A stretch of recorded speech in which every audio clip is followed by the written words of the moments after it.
皆さんこんにちは、スイカです。こちらの、ラドドールちゃん無料のアバターなんですけど、髪の色ちょっと変えて、MacBook でアバターをアップロードしてみました。そちらのね解説動画になります。わからないことはね、コメント欄に書いていただければ質問もお答えしますのでね、ぜひ見ていってください。ではスタート。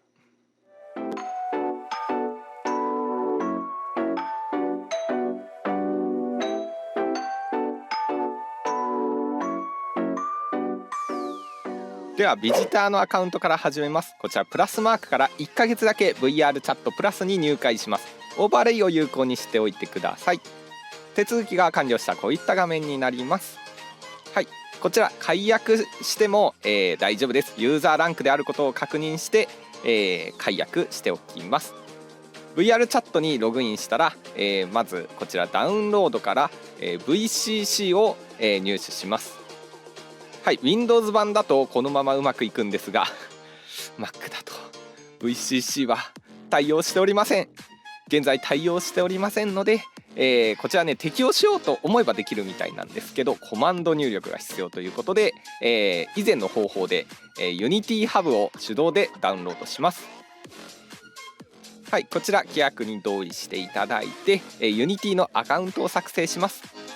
アカウントを作成したら、Unity Hub 左上からライセンスをオンにしておいてください。また VR チャットのマイページのこちらを押して SDK をダウンロードしておいてください。またこちらを押していただいて対応する Unity のバージョンを確認いたします。リンクは貼っておきます。はい、こちらダウンロードの必要がありますので Unity Hub からインストールエディターを押してこちらのボタンを押して進んでいきます。次に必要なのは対応した Unity のバージョンですね。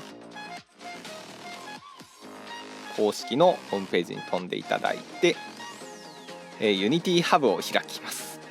そしたらですね、4.31 対応しているバージョンを確認して、インストールするものを間違えないようにチェックを入れておきます。こちら Windows サポートもお忘れなく、日本語のパッチもついでにインストールしておきます。こちら、インストールが結構時間かかりますので辛抱強く待ちます。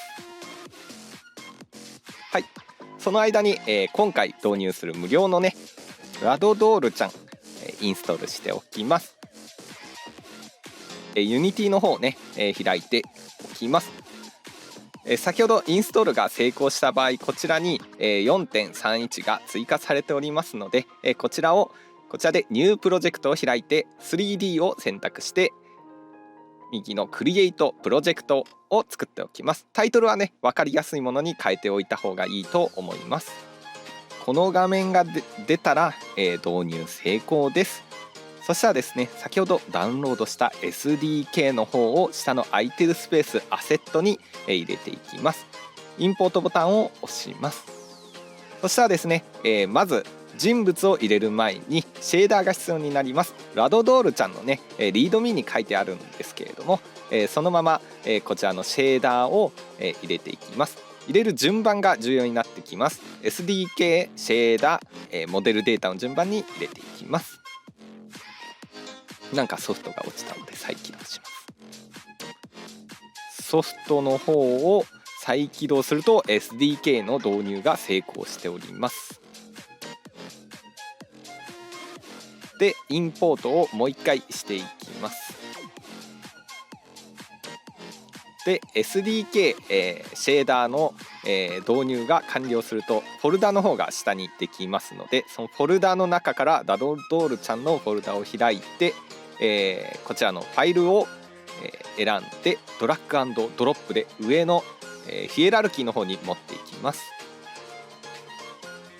じゃあライト版とか、ダイナミックボーン版、フィズボーン版とかがねありますけれども、自分のアップロードするアバターを選択してヒエラルキーに1つ入れます。シェーダーの導入が成功していると、こうやってモデルが正しく表示されます。ピンク色になる人はシェーダーの導入が失敗しています。はい、Mac の方はですね Windows の、マウスのクリックと違って切り替えて2本指で操作します。今回色を変えていくのは髪の毛になりますので、選択ツールで髪の毛を選択します。そしたらですね、右にいろいろな情報が出るんですけど、そちら下の方に行くとこういったマテリアル、丸い模様があります。そちらのね、プルダウンメニューからメインカラーを探して、メインカラーの右のカラーパレットを触ります。そしたらね、こうやって色が変わります。自分の好みの色になるまで調整します。またこちらの、画像フォルダの方をね直接触ることによって、もっともっとね、好みの色にしたりだとかメッシュを入れたりすることもできます。今回はこの純正のカラーに、追加で色を足す形で、色をつけております。そしてモデルの色が、変わっていることを確認し、また尻尾耳があるキャラは、そのままね髪の毛を変えたら一緒に変わる場合が、多いので、確認してこちら上の SDK メニューから、VR チャットにログインします。横のビルドメニューを開きます。そしたらですね、いろんな英語のメニューが出てますけれども、こちらの説明は今日は割愛させていただきます。下の方のねボタンの色が変わっていることを確認します。またボタンが押せない場合はエラーの可能性があります。オートフィックスでも治る場合はあります。ボタンを押してしばらく待つと、画面がこのように変わりますので、タイトルと下にチェックを入れて、アップロードのボタンを押してください。しばらく待つとこちらで、アップロード完了の画面が出ます。お疲れ様です。はい、お疲れ様でした。本日ね、アバターのアップロードの動画になりました。こういった情報はですね、多分半年ぐらい経ったらもうね、だいぶ環境が変わって当てになんないんじゃないかなって思います。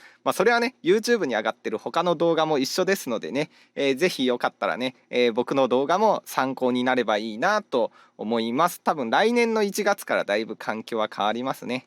はい。あとですね、また次の動画カメラ関係の使い方とかね、簡単に解説しようと思いますので、もしよかったらまた見てください。じゃあね、バイバイ。